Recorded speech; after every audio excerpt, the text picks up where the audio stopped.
Good afternoon, and welcome to this session on maximizing ARPA relief funds to improve your city's quality of life.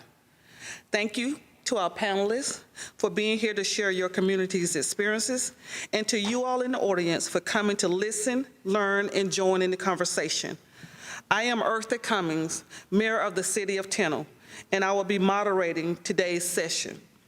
The American Rescue Plan Act, or ARPA, has brought over $1.4 billion in direct aid to Georgia cities, entrusting those closest to the people with the authority to invest these funds where they are needed most. With the infusion of ARPA dollars come great responsibility, and cities have stepped up to the plate. Across Georgia, city leaders are actively engaged in the strategic planning, budgeting, and deployment of these funds.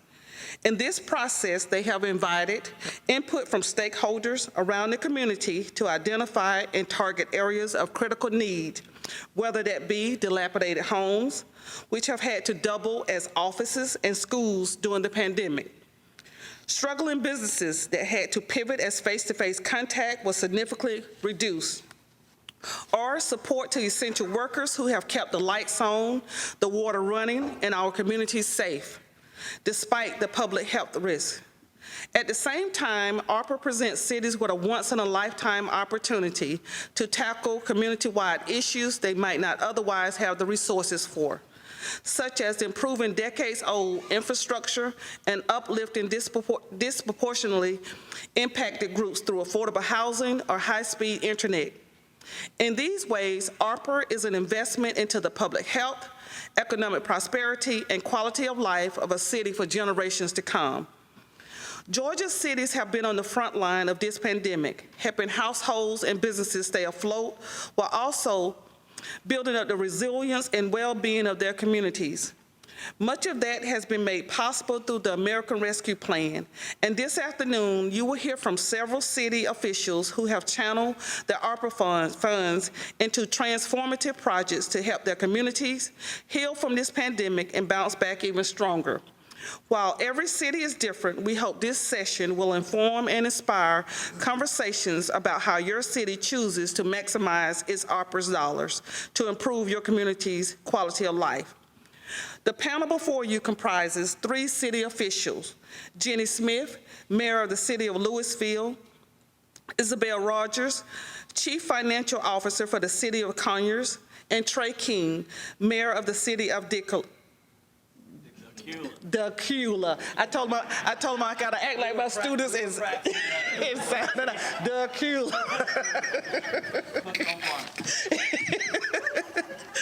Their biographies are on the back of the agenda. Following the presentation, we will provide time for Q&A and comments from the audience. You are also welcome to connect with any of us or with GMA after the session.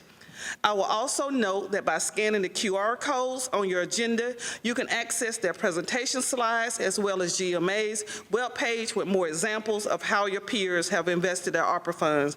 We will now start with our panel. Hey, I appreciate the opportunity of being here. Trey King, Mayor of the City of Decatur. As we used to say back in the 80s when nobody had ever heard of Decatur before, and probably some of you still haven't heard of Decatur until today, Dracula with no R, okay? How do you spell that? Because I would go places, they say, where are you from? I'd say Decatur, Georgia. Like, Tequila, Georgia? I've never heard of Tequila, Georgia. I'm like, no, it's Decatur, it's just the accent, okay? So, City of Decatur. So this is a couple of things that we had just to kind of kick this off with what we've got. The ARPA projects that we're going to show you today that we're currently working on are some that we work together as a team to come up with. We basically staff inside the city, which I know many of you guys have a staff as well, members from the community, and then we also brainstorm with the city council. So we really had like 3 sessions and kind of came up with this plan. And some of the considerations that we had, the first one that we really had was just how urgent is the need for the citizens of our city. How big is the impact going to be? How many citizens will this actually serve when it's actually completed? Because honestly, we had some ideas for some very pet projects that would have a very narrow focus that wouldn't benefit to max. The money spent would not benefit the maximum number of people, and that was kind of my focus. I said, if we spend the money, folks, we need to make sure that it has the biggest impact possible, because these are tax dollars, and I'll go ahead and say it, taken from people by force, okay? You don't voluntarily pay your taxes. If you don't pay them, they'll come get your stuff, is what I always remind them. I said, so here's the deal. We got to make sure we maximize the impact. And then once we get this completed, what is it going to cost us to maintain it? Can we afford to maintain it after it's done? So we had some great ideas with some great projects, but then the cost of upkeep of that project would just be cost prohibitive, and we would need to use that money, really would be better spent somewhere else. So that's kind of the three things that we looked at as a staff, as a community, as a council, and as the community goes. The first thing we had was that we have areas in our city that don't have broadband access.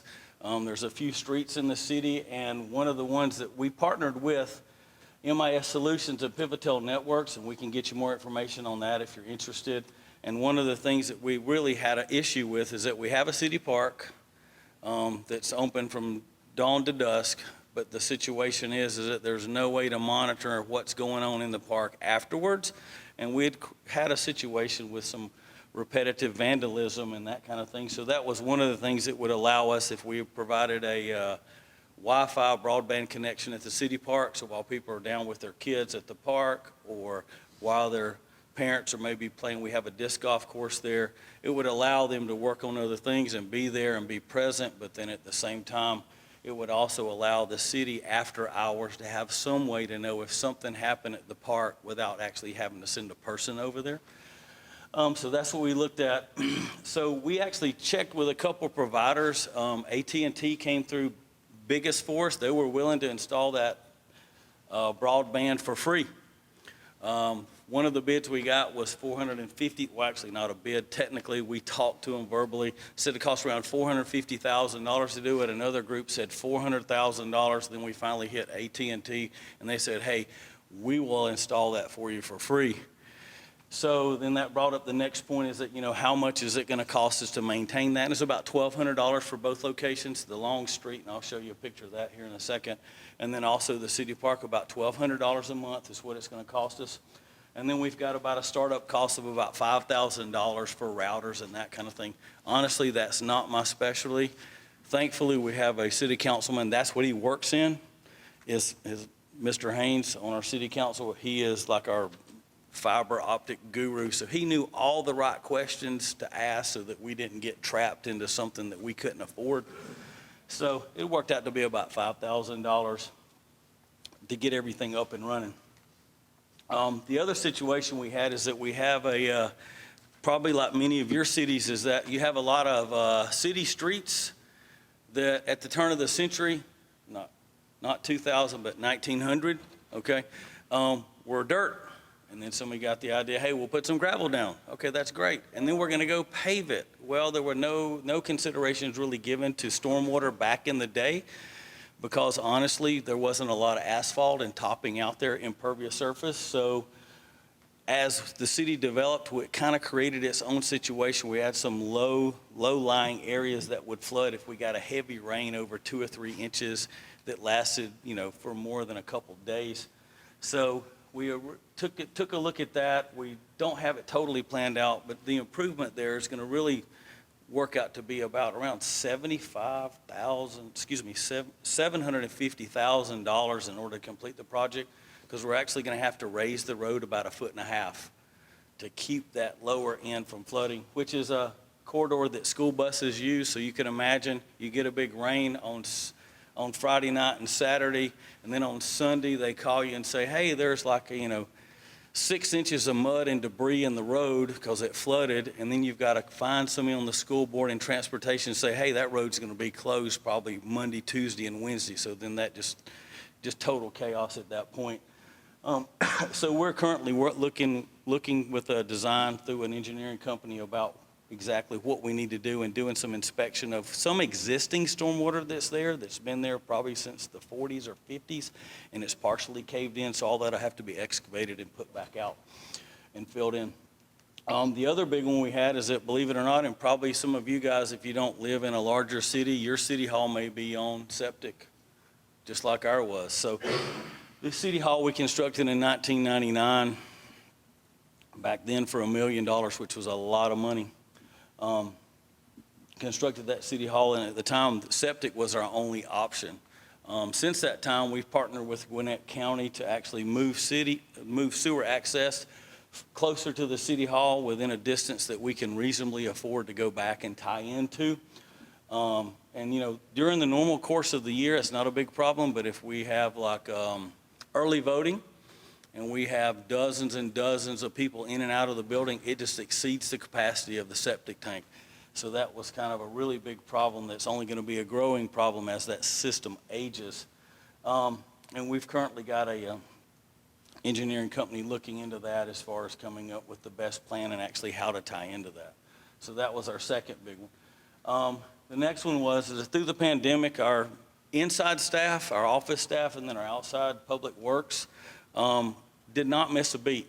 We ended up having to go to like an A-B schedule and stagger back and forth, stagger work schedules. We had some of the staff working at home one day and then sanitize the whole place, and the other side of the staff would come in, because with an indoor staff of 8 people, if they all got COVID at one time, we would be out of business. And we never shut our doors, but we did try to protect our staff the best we could. And then we also gave them a bonus, a supplement of $2,500, because a lot of times, because they were working, like the outside crew would be working a half crew, we'd only be running one garbage truck rather than 2, they would have to spill over and pick up trash on Saturday and then come back to work on Monday. So it was a lot of things to juggle, and I know you guys from the cities, you guys know exactly what I'm talking about. There was about a year and a half there, it was just like total chaos in my opinion. It was something new every day to deal with. And you guys can see what's there. We never missed a beat. We never missed a can. We never missed a recycle. You know, and I'm proud of the work that our folks do out in the field and the people indoor as well. The last thing is that, you know, it's not a one-man show, and anybody here, you guys all know that. It takes a whole group of people to do that. Just to thank you to our city staff, and thank you for the community for their input, and the city council for getting on board with this, and just kind of laying special interests aside and just everybody working together to come up with a plan that would be best for our city. And I appreciate the opportunity. Thank you so much. Thank you.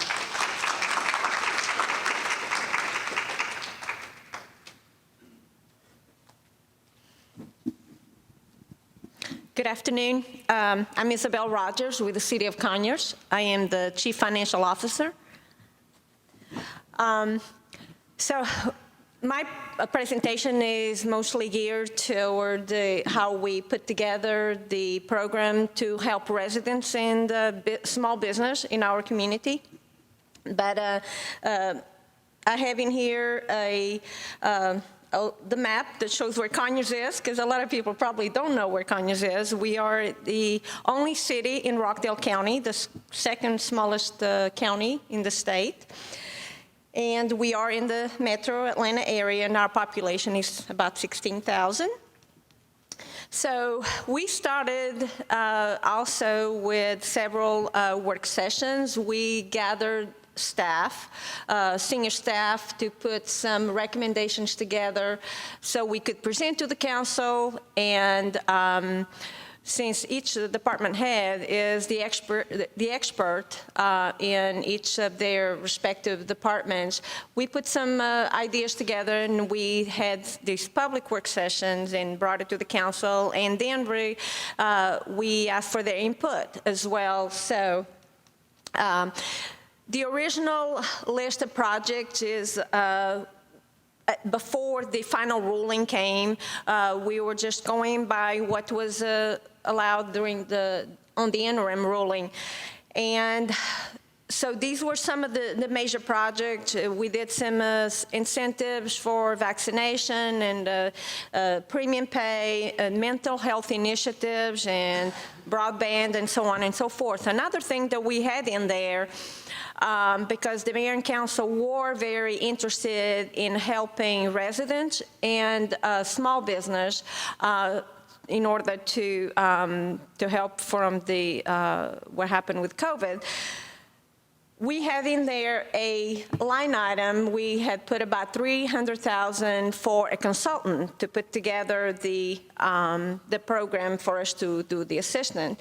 Well, in the meantime, we looked around the table and we said, we have enough talent in-house to put this together without going outside for a consultant, because we know the community better than a consultant that probably doesn't know anything about our community. So myself, our city attorney, our IT director, the HR director, the chief of operations, we put our accountant, we put our minds together, and we developed a program that we then ran by our auditors, Malton and Jenkins, that they probably most of everybody's auditors here, and they were good with what we were doing. So we presented this to the mayor and council, and we did a few tweaks in there, and it worked well.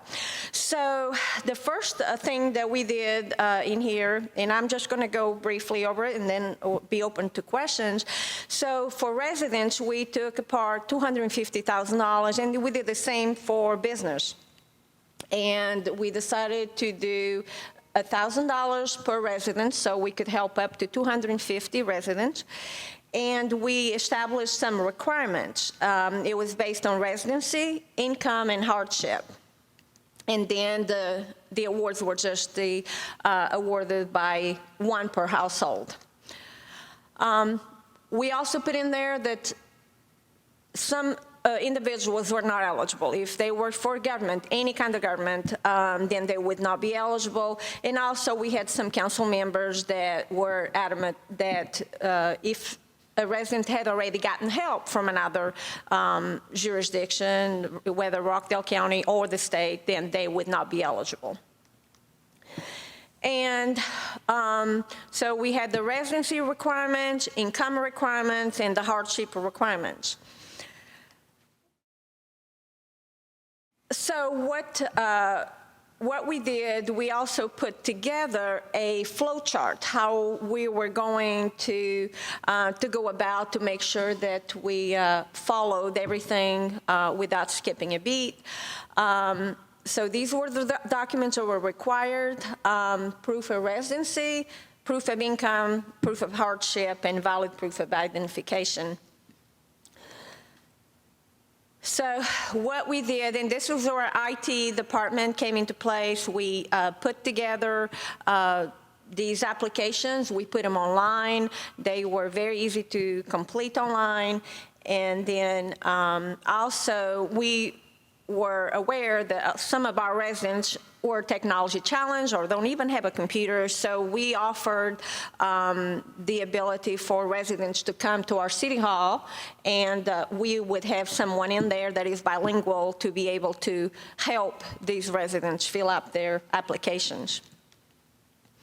And this over here is not, does not have the link live, but if you go into our website, we have a direct link to the application. And then also in here, there would be a direct link to the flow chart, how we process it. So basically, it was the same thing with business, but with business, we were awarding $5,000 per business. And so we could help up to 50 business. And also, some businesses were not eligible.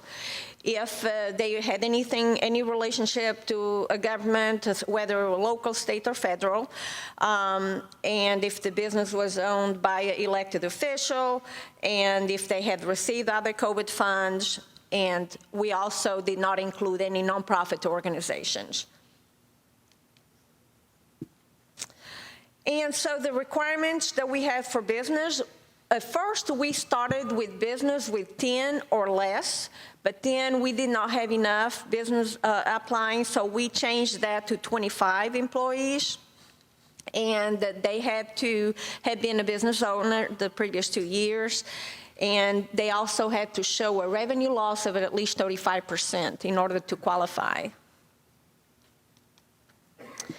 And then these are some of the requirements that we made them have in order for us to process them.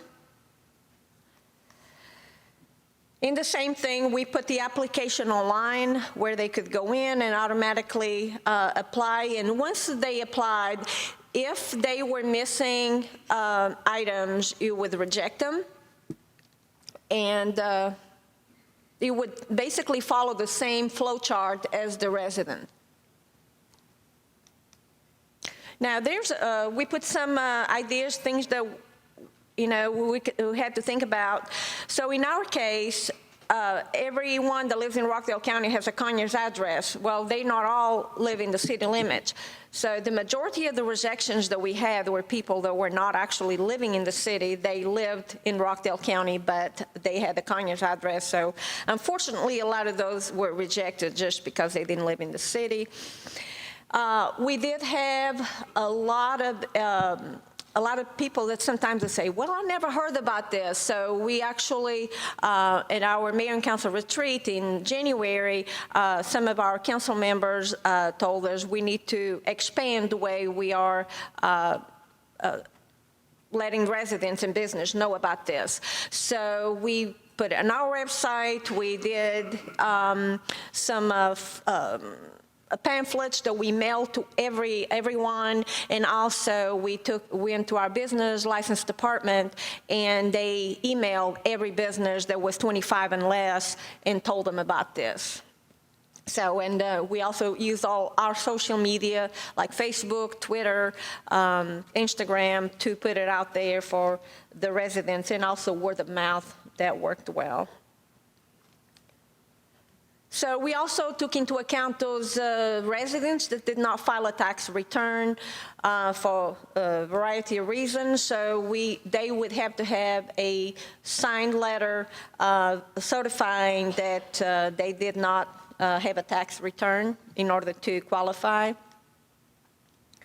And the same thing with business. If they have no employees or subcontractors, they have to have a letter to let us know that stating that they have no employees.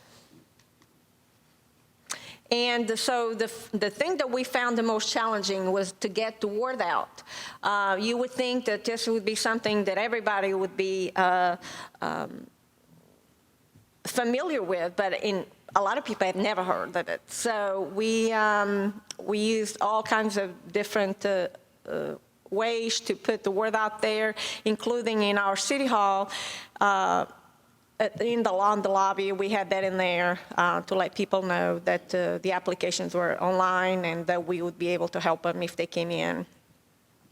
So we also sent them to the nonprofits and to our housing authority, and also to all the hotels, the extended stay hotels, because we do understand there's a lot of families that, unfortunately, they live in extended stay hotels, and a lot of they need help. So what we would need to do in those cases, because they did not have a lease as a proof of residency, they would have to have at least 6 months of receipts from the extended stay hotel. And that's it for me. So I'll leave it to the next mayor. Thank you.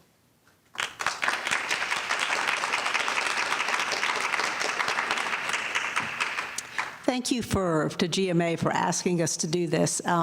This is a project that I am very enthusiastic about. I've been mayor for maybe 15 months or so. But like all of the cities and counties, we all got the ARPA money. And again, we saw it as kind of a one-time, once-in-a-lifetime opportunity. And one of the things that we noticed in our community is just an overwhelming need to renovate some of our older homes, and particularly that were owned by older residents, very typically on an extremely modest fixed income. So through a process of kind of collaboration, we developed this idea of renovating these homes. We called it building up Louisville, because not only were we helping that individual homeowner, but we were helping the overall community. One of the homes we'll show you a little later on was very prominent in Louisville. You passed it when you came into the town. And by fixing this up, that older lady was thrilled, but so was the rest of the community as well. Next, I think we have a video from one of our happy homeowners, and I'm hoping the video is going to work. Let's see. Hey, I'm Jeanette Dixon, and I'm here to represent the ARPA program that redid houses in Louisville. And I was a candidate, and I am so happy because that was money that I didn't have, and I needed renovation really bad. My poles were rotten, everything, all this needed replacing, and I needed a roof. And I did not have the money to do this right now, and it's just a blessing, and I thank God for it. And I'm very happy with the mayor and all the employees of the city of Louisville. They've been really wonderful to me. This homeowner, Miss Jeanette Dixon, has lived in Louisville much of her life, and she was one of our successful applicants, and we ended up replacing her roof. And because her porch, see if the, her porch was also rotten, so we ended up replacing that as part of it. But we went out and shot a video of her a couple days ago, and she was thrilled. And this was the attitude we had of all the residents. They were extremely pleased at everything that we were able to do for them. And I'm going to talk about what we did, how we did it, and some kind of lessons learned that we had. All right, what was our purpose in this is we were using ARPA funds for a long-term impact. You know, we put a new roof on a place, and 10 years from now, 20 years from now, that's going to make that home habitable and livable, and that was very important to us. Like a lot of communities, our housing stock was modest at best and dilapidated in a great many cases. We really wanted to focus on the citizens who really needed it. We had a process for verifying your income that I'll get into in a little bit.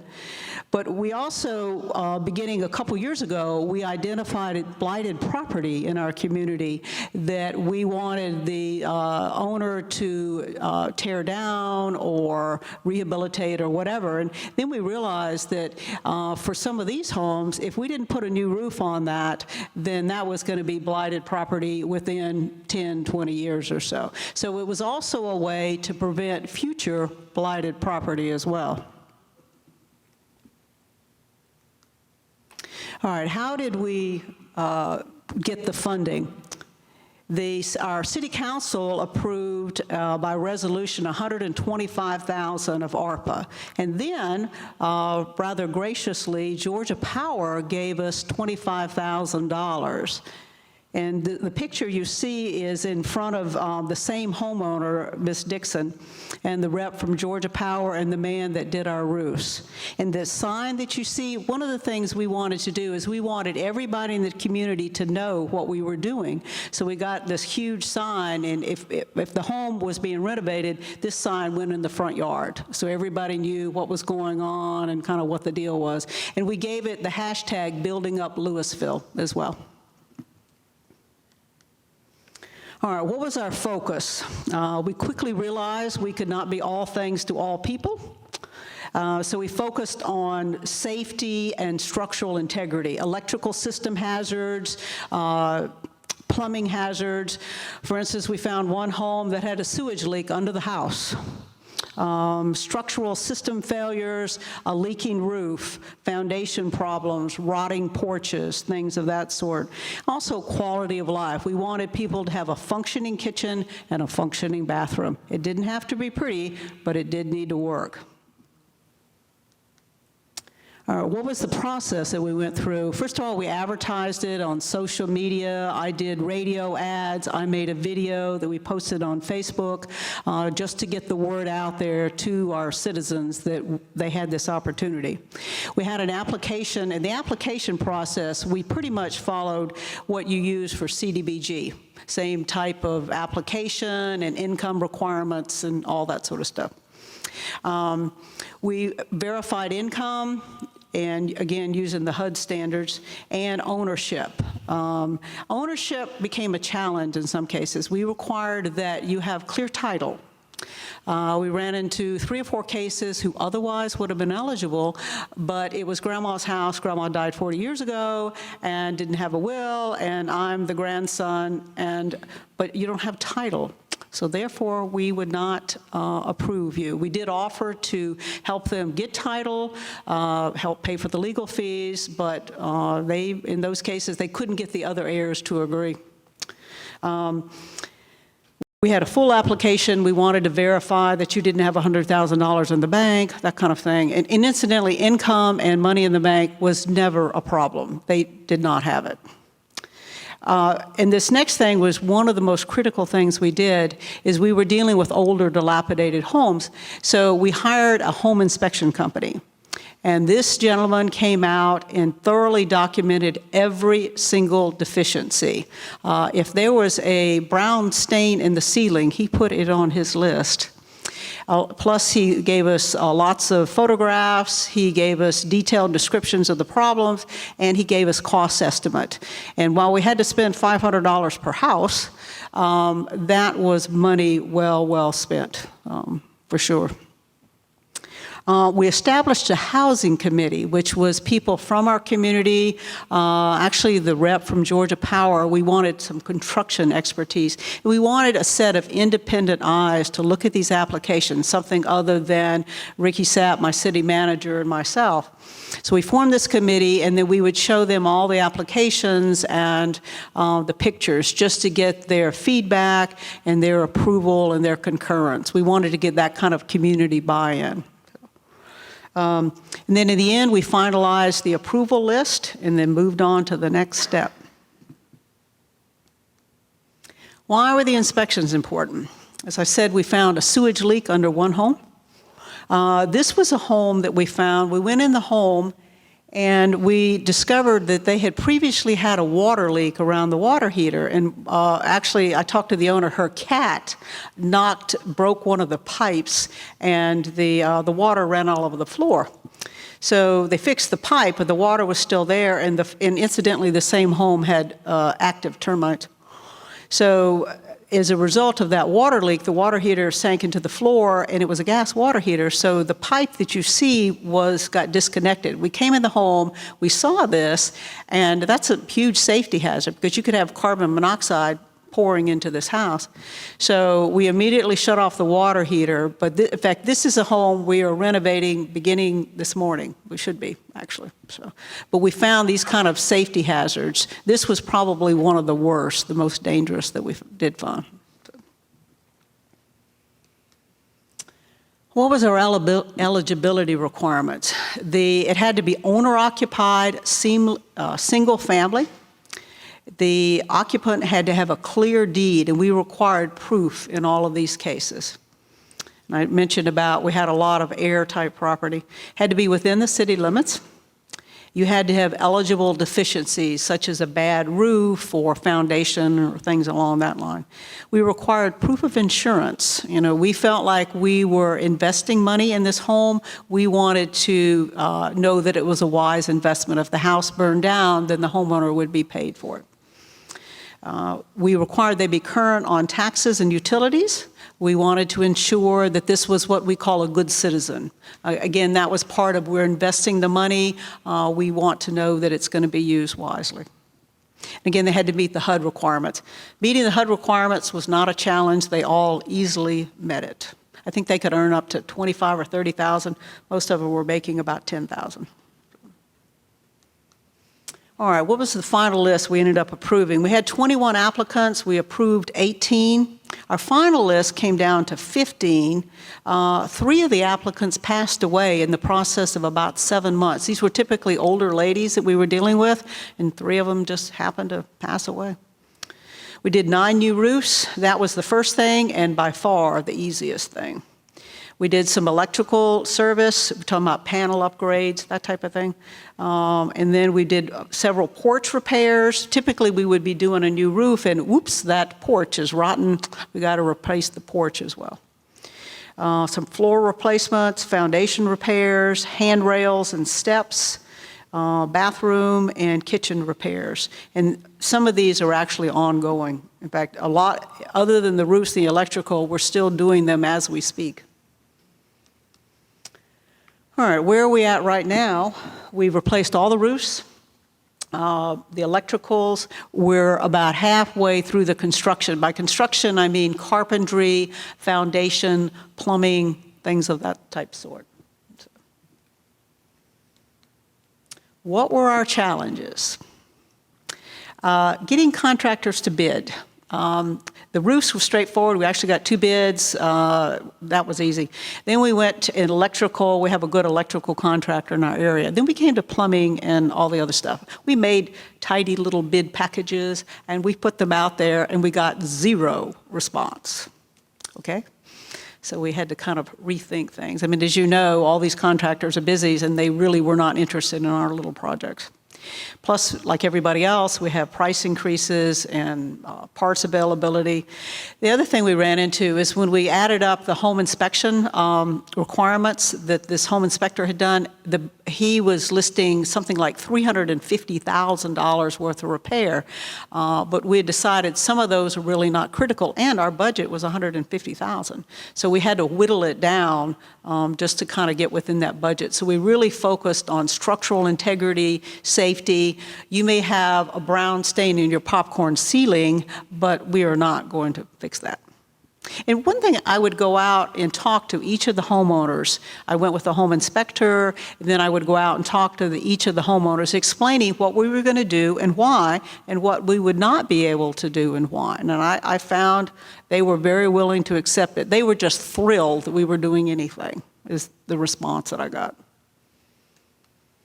What's next for us? We're all getting round 2 of ARPA. We may well do another round of this, but we will probably focus on roofs. Like I said, we're still doing the plumbing and carpentry right now. Roofs were very straightforward. And again, if you do a roof that preserves the house, and maybe in the future that homeowner or a future homeowner can come in and do some of the other things. Another thing we're doing is, again, our budget was limited and we were focused on safety and structural integrity. So a lot of times we would finish a house and you'd look at it and you think, what did you do? I'll show you some pictures in a minute. But for instance, we were not doing things like maybe painting to make it look more aesthetically pleasing. So what we're working on now is partnering with churches, local nonprofits to do some of this exterior aesthetic type work. That's all right, just to show you some before and after. And I mentioned that when you do a CDBG grant, you have to focus on a neighborhood. But this is a home, when you come into Louisville, you can't miss this place. But it's next to nice places. So this is what it looked like before. This is its afterwards. Am I running out of time? Okay, let me.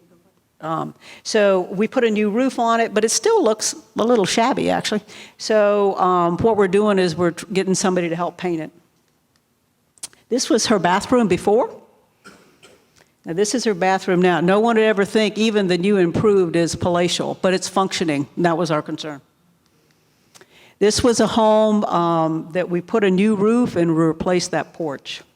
And that's what it looked like afterwards. Okay? Thank you.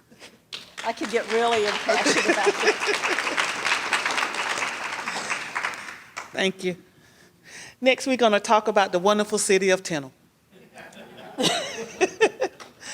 Now, if Conyers got to tell you where they're located at, you definitely know I need to put a map up. So we're located dead in the middle of Macon and Augusta, 60 miles both ways. And if you heard of Milledgeville, we're 30 miles east of Milledgeville. Then if you know of Sandusville, we're 4 miles south of Sandusville. And there you will find the wonderful city of Tennille. No. Honey Boo Boo is about 30 miles going the other way. And that's just an overshot of our downtown area. And what we did with some of our funds for ARPA funds, it was based out of a need. We were up under a consent order from EPD. And these are some of the items that we had to complete. The first two items are what we had to complete for our consent order. So what you see here, we had to identify all of our working valves, and we had to install 24 new cutoff valves because before this happened, we could not cut off like parts of the city if we had a water leak, you know, and things of that nature. So that was part of our consent order. So we had to install those. Next, we had to identify and look at we had several fire hydrants that was not working. So went through there with the fire chief and got all of those marked. And then we're putting in 18 fire hydrants. So that would give us some check marks off of that consent order with the EPD. Now, the other thing that we're doing, this money could not have come at a better time because our water meters are slowly going out, you know, across the city. So what we decided to do, we're going to do a citywide water meter replacement program because, again, before the pandemic, we had to have a reduction in staff because of fundings and funds and all of that kind of stuff. So we only have 4 public works individual and was reading the water meters manually. So what we want to do with our funds is that we're going to replace them all, but we're going to do with automatic meter reading because it was taking about a week and a half to read the meters, and we got other things that need to be going on in the city for public works to relieve them. Now this is our biggie. Again, we're still up on the consent order. We're almost checking off, but I wanted to put this slide in here. I don't know if I hit something or this is getting ready to go out. Okay. But one of the things that we had to do, we're at capacity with our wastewater treatment plant. So we had to get a new wastewater treatment. And no, we did not get all the ARPA money. That's not but with the help, we had to bring in a consulting firm, but they're not a consulting firm. I'm just going to say they are our partners. We brought in MS Global.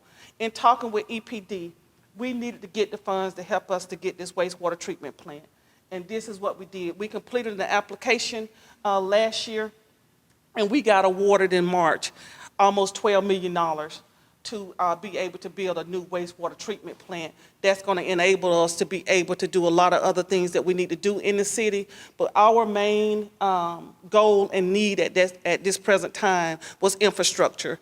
And these funds were vital to making sure that we're able to do what we need to do as a city and to be able to be sustainable for years to come. So that is my short presentation with the wonderful city of Tennille.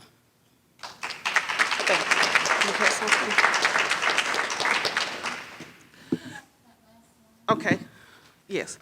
And while Ms. Becky is coming up, I do want to say thank you all for participating and showing their presentation, but we're going to open it up for Q&A for the audience. Okay. I think, make sure your mic's on. And using the ARPA funds for, I guess, was it Conyers? That's all I was. Conyers, but did you use other funds, like CBDG funds, along with the ARPA funds? Or did you find access to other grants? We did apply to several grants to the state, for the state when they were available, and none of them were accepted. I think that the state concentrated more on the south part of Georgia, not so much on the metro area. So we were not able to get any other funds other than the ARPA. Of course, we did get the CARES last year. This question is directed to the City of Tennille, and this is regarding your wastewater treatment plant. You mentioned that you all received almost about $12 million and that was from the state, local fiscal and recovery funds. So is that something that, I mean, was it a grant or a loan, or how did you go about applying for it? And did you receive this money because you had a consent order? So this is is from the State Competitive Grant Program. So everybody got ARPA. Local governments got ARPA, cities, counties, but the state also got a portion. And for a portion of their funds, they put together some competitive grant programs. One was for broadband, one was for infrastructure like this, and some cities were able to get additional funds from the state to use with their local funds, and that's the case here.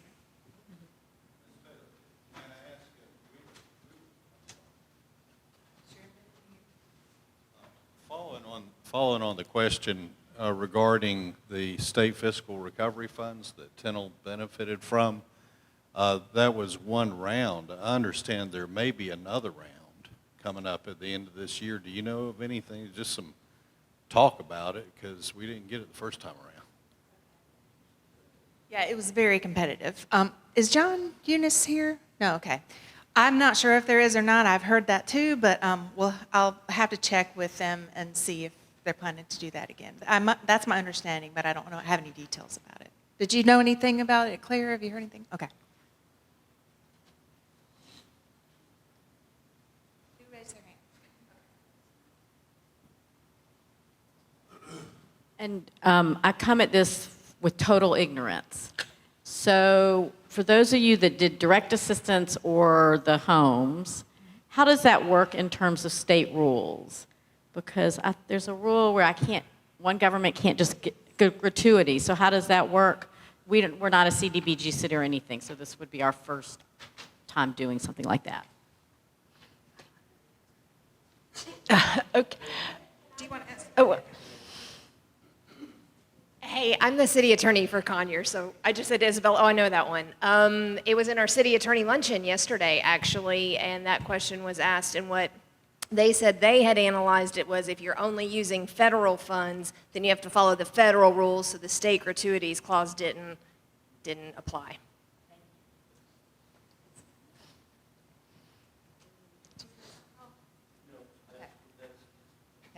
That is a very common question, but that's an eligible use for these funds. That was the intention of the federal government, is to be able to help your businesses and nonprofits and individuals, families in the community that need help. So I'm glad that you were here to answer that question. Anybody else? Yes,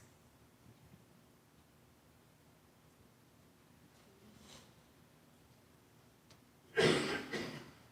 This applies mainly to smaller cities under, let's say, 10,000. Did you use the services, or do you need these services of a professional grant writer, or did you do all this paperwork on your own? well, in our case, we use each department director because they are the experts on each one of the categories. Like, for example, with the state, when we applied for broadband, and we also applied for infrastructure, and also for mental health services, each department head wrote their own. But I could answer that. Being a city of 2,000 population, we did, because we did not have the staff that would be able to complete those type application or write the grant. And like I stated here, and I invited them, this is MS Global, and they did write the grant for us to help us to be able to get the funds that we needed. And so in the amount that, and you all can speak with them after, they can tell you how that actually worked. But we did have to put up some money up front, but it was not, the amount that we got, definitely. But in the sense of, they write that into their grant, but they can explain that to you as well. But we did need that type of services to be able to help us to get the funds that we needed.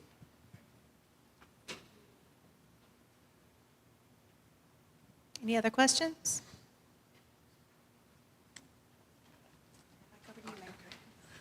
Well, I guess that's it. Well, thank the speakers. Thank you, and thank the audience for your questions and your comments. And we will be here if you want to ask us any other questions. And like I stated before, everything will be, if you scan the QR code, you'll be able to get our slides and things of that nature. Thank you again.